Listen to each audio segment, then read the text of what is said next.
ሰላም ዩቱብ፣ ዛሬ በሌላ ቪዲዮ መጥቻለሁ። አዲስ ሉክ ነው እንግዲህ። ትንሽ የድሮ ፀጉር አልተመቸኝም፣ ምክንያቱም እያስቸጋኝም ነበር ተበላሽቷልም። እናም መለወጥም አለብኝ፣ ምክንያቱም ሁሌ ጨበሬ ሆኖ መኖር ጥሩ አይደለም። አንዳንዴና ለዚህኛው ረመዳን ያው ባለፈው ረመዳን ተቆርጬ ነበር ካስታውሳችሁ። ስለዚህኛው ትንሽ አስቀርቼ ከላይ ተቆርጫለሁ።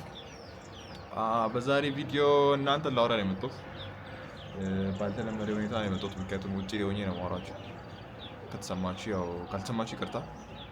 ግን ብዙ ሰዎች ኢንስታግራም ላይ እና ቲክቶክ ላይ ብዙ ሰው ዲኤም እያደረገኝ ነው በስራማ እና በኢንስፓይሬሽን እና በዲሲፕሊን ኦር ሞቲቬሽን በሚለው ነገር ማለት ነው።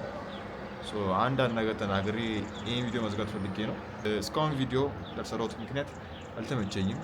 እንደምታውቁት አሁን 10 ቀን ሌሊተ ቀድር ውስጥ ነው ያለነው። እቺን 10 ቀን በስርዓት ለመጠቀም ብዬ ብዙም ፎከስ እያደረኩ አይደለም ስራ ላይ። በዛ ነው ቪዲዮም ያለቀኩ ያለሁት። ለዛም ነው ስራ የሚሰራው ያለሁት ማለት ነው። ሳርም ዩቲዩብም የግሩፕ ቪዲዮም ብዙም አይለቀቀው ሞስሊ በእኔ ምክንያት ነው። አንዳንዴ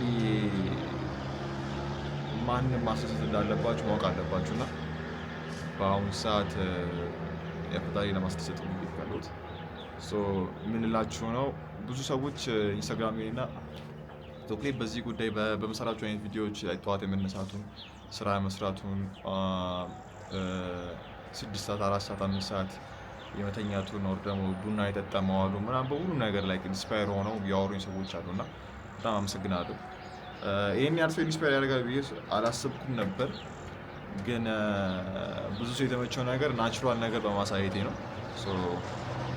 ከዚህ በኋላም ናቹራል እና ትክክለኛ የሆነና ውሸት የሌለው ነገር ለማሳየት እሞክራለሁ። ዋነኛው ቶፒክ ለዛሬ ብዙ ሰው የሚለኝ ወድቅ ያለው ምን እንደምሰራ አላውቅም፣ ወዴት እንደሚል አላውቅም፣ ምን መንገድ መሄድ እንዳለብኝ አላውቅም፣ እንዴት መነሳት እንዳለብኝ አላውቅም፣ ምንም ሞቲቬሽን የለኝም፣ ምንም ዲሲፕሊን የለኝም፣ ምንም የስራ ሀሳብ የለኝም፣ ምንም ጎል የለኝም የሚለው ነበር እና ምን ልላችሁ ፈልጌ ነው ሁሉ ነገር ከማድረጋችሁ በፊት፣ ምክንያቱም እኔም የተከተልኩት መንገድ ስለሆነ፣ ምክንያቱም ከዚህ በፊት እንደነገርኳችሁ ትሬድ አድርጌ ነበረ፣ ድሮፕሺፒንግ ለጀመር ነበረ፣ መርካቶ ገብቼ ነበረ፣ ወደ ከብት ገብቼ ነበረ፣ ብዙ ነገር ውስጥ ገብቼ ነበር እና እነዛ ሁሉ ነገሮች ያልተሳኩበት ምክንያት ልነግራችሁ ነው በዚህ አጋጣሚ ማለት ነው። አንደኛው ምክንያት በእኔም ሲሆን፣ ሁለተኛው ደግሞ ፈጣሪ አልጠይቅም ነበር። ማለትም ከፈጣሪ ጋር አይደለም ያሉ ነገሮች የሰራው የነበረው ማለት ነው። ማወቅ ያለባችሁ ነገር ምንም ነገር ፈጣሪ ከሌለበት ስራችሁም ላይ ህይወታችሁም ላይ ጋብቻችሁም ላይ ይሆናል፣ ጓደኞቻችሁም ላይ ሊሆን ይችላል፣ ቤተሰባችሁም ላይ ሊሆን ይችላል።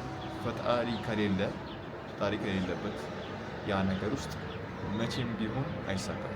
ሁሉ ነገር ከመስራታችሁ በፊት ሁሉ ነገር የምፈልገውን ትሬድም ሊሆን ይችላል፣ ድሮፕሺፒንግ ሊሆን ይችላል፣ ዩቲዩብ ሊሆን ይችላል፣ ቲክቶክ ሊሆን ይችላል፣ ኤስኤምኤም ሊሆን ይችላል። ሁሉ ነገር ከማድረጋችሁ በፊት ዋነኛ ማሳሰባችሁ ነገር ምንድን ነው? መጀመሪያ ፈጣሪን አግኙ።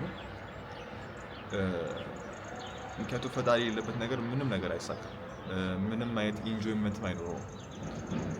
ምክንያቱም የሆነ ነገር ባይሳካባችሁ ወር ደግሞ የሆነ ነገር ቢበላሽባችሁ፣ ለምሳሌ አሁን ዲፕሬሽን ላይ ያሉ ሰዎች፣ አሁን ለምሳሌ ኦንግዛይቲ ያለባችሁ ሰዎች፣ ብዙ ጊዜ አሁን እንደዚህ አይነት ስቴት ያላችሁ፣ እንደዚህ አይነት ወድቅ ያለው የመጨረሻ ላይ የምትሉ ሰዎች ብዙዎቻችሁ ሳይወሻሽ ዲፕሬሽን እና ኤንግዛይቲ አለባችሁ። ያንን ነገር እንኳን የሆነ ነገር ስራ ጀምራችሁ ትሬዲንግ ሊሆን ይችላል፣ ድሮፕሺፒንግ ሊሆን ይችላል፣ ጀምራችሁ የሆነ ነገር ትንሽ እንኳን ባትሳካ ወደዛው ህይወታችሁ የምትመለሱትና ግን ፈጣሪ ካለበት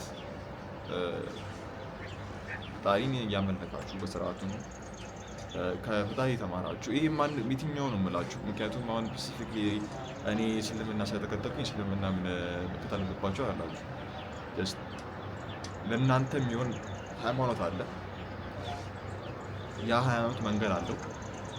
በዛ መንገድ እየሄዳችሁ ፈጣሪ አለ ብላችሁ እኔ በፈጣሪ መንገድ ሄዳለሁ ብላችሁ ጥሩ የሰራችሁ መጥፎ ነገር ሳታደርጉ፣ ሳትሰርቁ፣ ሳታታልሉ፣ ሳትዋሹ በፈጣሪ መንገድ ስትሰሩት እነዚህ ኤንግዛይቲ፣ ዲፕሬሽን ወር ደግሞ ይሄ አለመነሳሳት ወር ሌዚነስ ሊሆን ይችላል። ሁሉም ነገሮች ይጠፋሉ። ምክንያቱም እኔ ከፈጣሪ ማመን ከጀመርኩ በኋላ ማመን ስላችሁ እችን 3 ዓመት ማለት ነው ማመን ከጀመርኩ በኋላ ነው በስርዓቱ መስራት የጀመርኩት። በስርዓት ስላችሁ ጀስት ተነስቶ መስራት ብቻ ሳይሆን መጨረሻዬን አውቄ ነው የምሰራው ማለት ነው። ማለትም ሁሌም ማሰብ ያለባችሁ ነገር መጨረሻችሁ ፈጣሪ ነው። መጨረሻችሁ ወደ ፈጣሪ ነው የምትሄዱት። እዚህ የምትሰሩት ሁሉ ስራ እንደዚህ የምትለፉት ስራ እኔ 3 ሰዓት 4 ሰዓት ልምሳሌ 3 ሰዓት 4 ሰዓት ብቻ የተነሳው የምሰራው ስራ ቡና የካፌ 200 ሚሊ ግራም ካፌ እየወሰድኩ የምሰራው ስራ ነገ የቂያማ ቀን አይቆምም።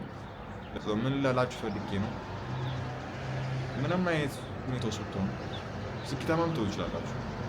ይህን ይደውት ወር ደግሞ የዝቅዝቅም ሊሆን ይችላል፣ ወር ደግሞ የመሀል ሊሆን ይችላል፣ ወር ደግሞ ተማሪም ትሆኑ ይችላላችሁ፣ ወር ደግሞ ስርዓታችሁም የተቀመጣችሁ ሊሆን ይችላል። ተመረቃችሁ አንድ ነገር ስትጀምሩ ጸልዩበት። ለእናንተ አይሆንም ካለ ፈጣሪ ደግሞ አይሆንም። ማወቅ ያለባችሁ ነገር ብዙ ነገር ሞክር ያሉ ካያችሁት ግን እንደማይሆን ፈጣሪ አሳይቶኝ የተወኳችሁ ስራዎች አሉ ምናችሁ ከገባችሁ ማለት ነው። ሁሌ ደስታን አትምረጡ። ምክንያቱም እዚያ ዓለም ላይ እስካላችሁ ድረስ ልትፈተኑ የመጣችሁት በደንብ ትፈተናላችሁ። በተለይ ደግሞ ሁሉ ነገር ከፈጣሪ ጋር ስታደርጉት ሰይጣን በግራም በቀኝም በፊት ለፊትም በኋላም ይከተላችኋል፣ ይፈትናችኋል። እና ግን ፈጣሪን ከያዛችሁ አሁንም ላችሁ ነገር ይህን የምናገረው ቲክቶክ ላይ ኢንስታግራም ላይ ብዙ ቴክስት ስለደረሰልኝ ነው። ይህን ቪዲዮ የምታዩ ሰዎች ማለት ነው። እንዴት ነው ጠዋት ራስን ገፍተህ የምትነሳው? እንዴት ነው ራስን ሞቲቬት የምታደርገው? እንዴት ነው ራስን ዲስፕሊን የምታደርገው? ይሄ ነው ነገር ማለት ነው። እና ሁሉ ነገር ከፈጣሪ ጋር ስለማደርገው ነው እኔ ጥሩ ይሄድልኝ ያለው ማለት ነው። ስኬታማ ነኝ ገና፣ ግን ፈጣሪ ካለ ኢንሻአላህ ፈጣሪ ካለ ሁላችሁ ሁሉ ነገር ፈጣሪ ካለ ሁሉ ነገር ስራ ስትጀምሩ ኢቨን ኮምፒቲሽን ራሱ ስትጀምሩ ሁሌ ማሰብ ያለባችሁ ፈጣሪ ካለ ብቻ ላይ ነገር የሚሳካው፣ ካልሆነ ደግሞ ያ ነገር መሞከር ነው። ታውቃላችሁ፣ መሞከር ከፈጣሪ ጋር ሲሆን ለምን ሁሉ ነገር ቀላል ነው የሚሆንላችሁ። ባይሳካ ራሱ ቢያንስ ፈጣሪ አላችሁ፣ ፈጣሪ ይዛችሁ ፈጣሪያችሁን ይዛችኋል። ሁላችንም የምናውቀው ነገር እዚያ ላይ የተፈተነው ለመፈተን ነው። ፈተናውን ካለፍን ጥሩ፣ ፈተናውን ካላለፍን መጥፎ ነው። ሁሌ በተለይ ዲፕሬሽን ኔግዛት ያለባቸው ሰዎች ነገር ከመስራታችሁ ማንን ከማማከራችሁ በፊት እነ ሞቲቬሽን ስፒቾች ወር ደግሞ ዲሲፕሊን ስፒቾች ወር ደግሞ ማንም ይሄ ራሱ ከማየታችሁ በፊት ቆም ብላችሁ ከፈጣሪ ጋር ያላችሁን ግንኙነት ማወቅ አለባችሁ። ከፈጣሪ ጋር ምን አይነት ግንኙነት ነው ያለው? ምንም ነገር ሲሰራ ፈጣሪን አስታውሰዋለሁ። ጥሩ ነገር ወር መጥፎ ነገር ሲመጣ ፈጣሪን አስታውሰዋለሁ። ታውቃላችሁ አይደል? ምክንያቱም መጥፎም ነገርም የሚያመጣባችሁ ፈጣሪ ሊፈትናችሁ ነው። ፈተናም ደግሞ እሺ ብሎ የሚቀበለውን ሰው ነው የሚወደው ፈጣሪ። እና አጠር ብዬ ለማስቀመጥ ምክንያቱም ይህ ቴክስቶች ይበዙብኝ ስለሆኑ ይህ ሜሴጆች ይበዙብኝ ስለሆኑ እባካችሁ ፈጣሪያችሁን አግኙ፣ ፈጣሪያችሁ ተከተሉ። ከዛ ሁሉ ነገር ቀላል ይሆንላችኋል። ዲሲፕሊንም ሞቲቬሽንም ስራም በዛም ሁሉ ነገር ይሰጣችኋል። እና አጠር አድርጌ ልናገር የፈለኩት ይሄንን ነው። ከዚህ ቪዲዮ በኋላ ለመልቀቅ ሞክራለሁ በደንብ ጀስት አሁን ፎከሴ ፈጣሪ ማስደሰት ስለሆነ ነው። በቅርቡ በዚህ 2-3 ቀን ውስጥ በሌላ ቪዲዮ እንገናኛለን። ለዛሬ ያስኩት ቪዲዮም አይደለም መልእክት ይሄ ነው። እንገናኛለን።